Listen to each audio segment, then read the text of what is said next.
The only difference is with the velouté is that it's with stock, and a cream sauce is with, as you would guess, dairy products, cream or milk. So that's the difference in that. So today we're going to make a brown sauce, and a brown sauce is classically called an Espagnole sauce. And I pondered that for a long time before I finally asked. And the reason they called it an Espagnole sauce was because the French thought that the Spanish people were brown. So that's where the name came from. And that's how it got its name. So far from truth with a lot of the European stock that's in there, but that's what they thought. All right, so we're going to start with an onion. We're going to make a basic, we're going to cut up our mirepoix, which is celery, carrots, and onions, like we would for almost any stock we were going to make, any sauce we were going to make. And we're going to start, and I don't need a whole onion for this. I do not have any small ones. So I'm actually going to use about a quarter of this large onion. So we're just going to take that and peel it. And again, this is just to add some flavor to the sauce. It's not going to stay in it. We're actually going to strain all the vegetables out of it before we use it.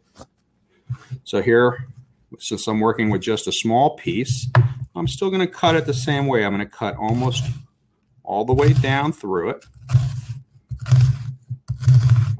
All right, make those slices. I'm not going all the way through so it doesn't fall apart. And then if you wanted to come back this way, you could, but this is such a small piece, I'm not really going to do it. So after I've made my cuts, I'm just going to chop, and that's going to be fine because, like I said, we are not going to keep it in the sauce. It's coming out. So there is our chopped onion. All right, very simple. So let's get started here. I'm going to turn the pot on while I'm getting ready to cut the rest, and I'm going to put in 3 tablespoons of butter into my pan. And then I'm going to pop a piece of paper there on the butter. The wrapper. That won't be good, although it would get strained out. We wouldn't have to worry about it. Let's put onion in there. And while that is cooking, I'm going to go to the celery. And the celery, cut up. And I'm not making this too small. I'm just making 2 cuts. 2 pieces of celery. Yeah, I'm going to move it to the pot as soon as I get done cutting all the vegetables.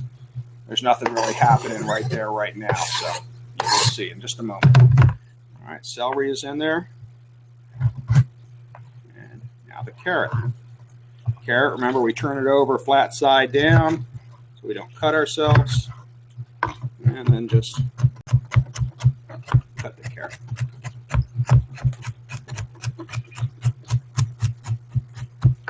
Okay. And now the carrot goes in. And now I will switch over to the pan cam for you. Go. Voila. All right.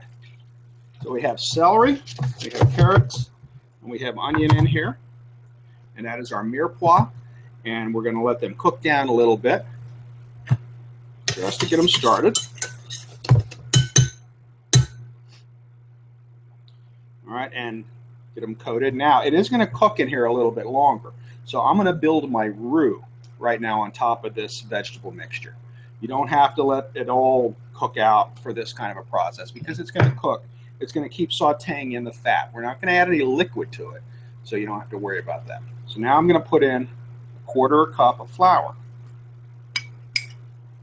All right, so this is actually a little bit of a heavier butter ratio to flour because the sauce is not going to be quite as thick to begin with because I'm going to reduce the sauce. So in this case, last time we made a cream sauce, we wanted the roux to be light and blonde. That's the term for it. I'm going to turn this down just a little bit.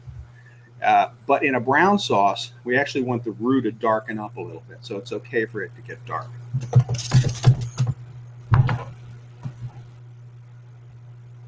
So we're going to let that cook for just a little while, and then add in our stock.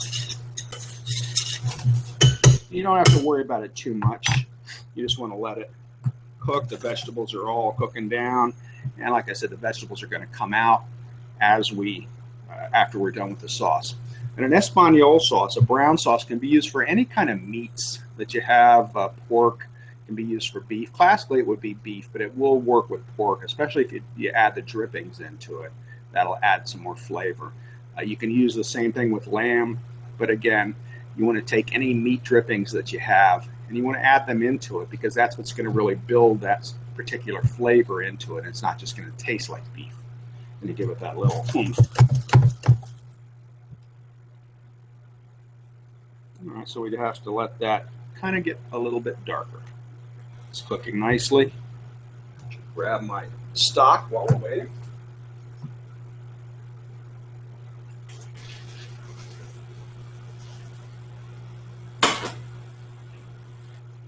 This is a beef stock that I have, and I use from a concentrate. And I showed you the chicken before. Well, this is the beef version of it. I get it off of Amazon. This is only a half a pound because I don't use as much beef as I do chicken. And let's see if I can actually show you what it looks like. There we go. It's a paste. It's really dark, so it's not showing up. But it's pretty much... there we go, under the camera. There we go. It's like a paste. It looks like coffee that's been used, only a little gummier. And that is a beef stock, and that's made from roast beef, actually, roasted beef.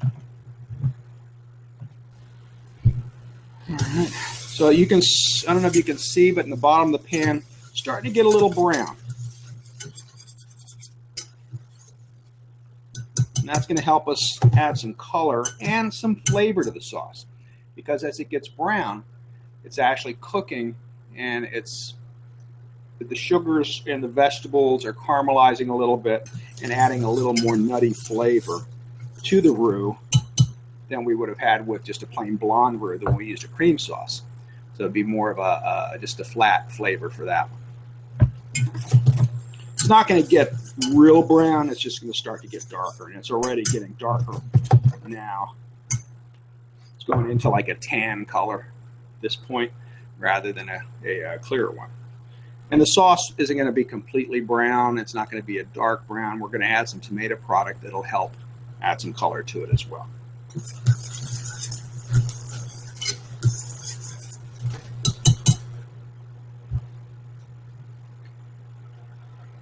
All right, so this is cooking. If you have any questions, please leave them. This is great if you were making a nice tenderloin. This would be a really nice sauce for it. If you were making just even a roast beef sandwich, this would be a really nice sauce for it. You can add some other ingredients to it. You can put some cream in it. You can put, I'm not going to use a bouquet garni today, but if you add some fresh herbs to the sauce once it's cooking, it'll add some more flavor to it, some more depth of flavor and character to it. All right, that's turning brown down there. I can see it now. Now, I'm not trying to burn it. I'm trying to darken it. Okay, so I don't have the heat cranked up real high. You know, if I did that, then it would burn more than darken. And that's not really what I'm looking for. You almost never burn anything on purpose. So everything's a process.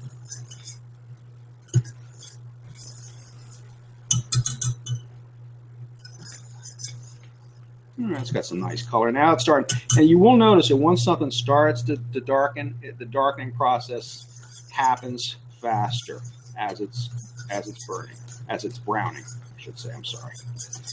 And that's the same thing with sugar. You know, it hits that point, and then you have to really watch it when you're making caramel, because it will go. Okay, so I think this is brown enough for me. It's got a nice little brown tinge to it. Now I'm going to start adding in my stock. And this is hot, which makes it easier for me to mix in. I'm putting it in a little at a time.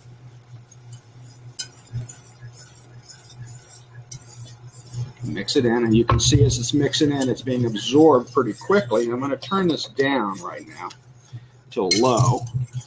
And it's starting to look almost like, it's like a pea soup consistency.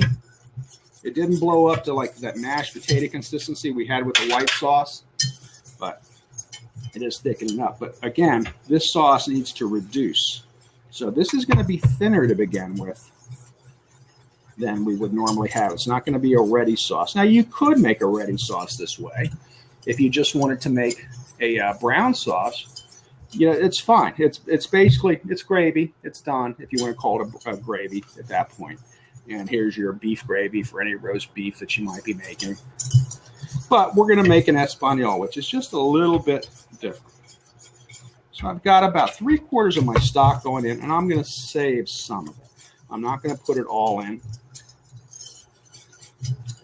because it's going to reduce, and as it reduces, I'm going to keep an eye on it. So just a little bit more. Yeah, okay, so I put about 3 cups of liquid in there. I saved another cup of liquid of the beef stock. Now it's got a nice, loose, kind of soupy appearance. So now I'm going to add in my tomato product. And I've actually got tomato paste today.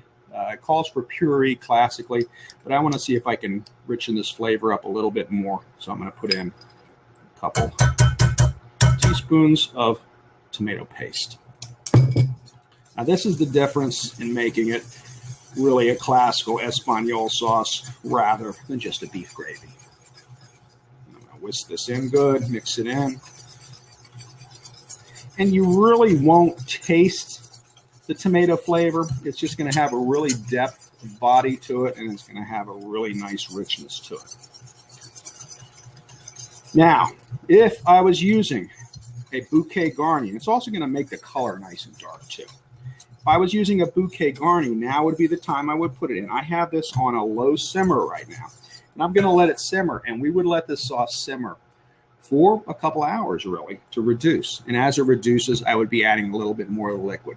So it's not like it's something you have to watch, but it's something you want to let cook and simmer and gain some flavor. Because the longer we're cooking it, the more flavorful it's going to be when it's done. All right, so that is that.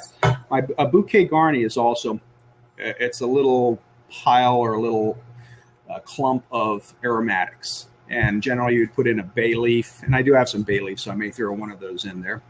A bay leaf, maybe some thyme sprigs. It could have some fresh parsley. If you wrap it in a cheesecloth, you could throw in some peppercorns. So, you know, those are the aromatics that you're going to add to flavor the sauce. It's not a deal breaker. It's not something you have to add in. It's just something that's going to make it a little more flavorful and have some more depth of flavors to it. That's what we're looking for, a little complexity, a little more than just beef gravy. Okay, so at this point, it's going to simmer. I'm going to watch it. I'm going to check it every now and then. I'm going to add a little more liquid into it if I need to. And then when it's done, I'm going to strain it. I'm going to strain out all the mirepoix that we added in there. If I had the bouquet garni, if I throw bay leaf in there, it'll catch all that out, and it'll be a nice, smooth consistency sauce that you could use to serve with your beef. And like I said, if you want to make more of a lamb gravy out of it, if you had some of this and you had were roasting a leg of lamb or roasting something in the oven, you could take the juices from that and add it into the sauce to flavor it, to give it that little punch of flavor. So you can use this for a lot of different things, but this is another one of the mother sauces. So this is a classical sauce. We have the marinara, we have a cream sauce, we have a veloute, we have an Espagnole sauce, and next week we'll finish up with our hollandaise sauce, which is the last one of the sauces. And then we'll move on to some different topics for our basics. So that is it, my friends. An Espagnole sauce. It took us all of about 15 minutes to make.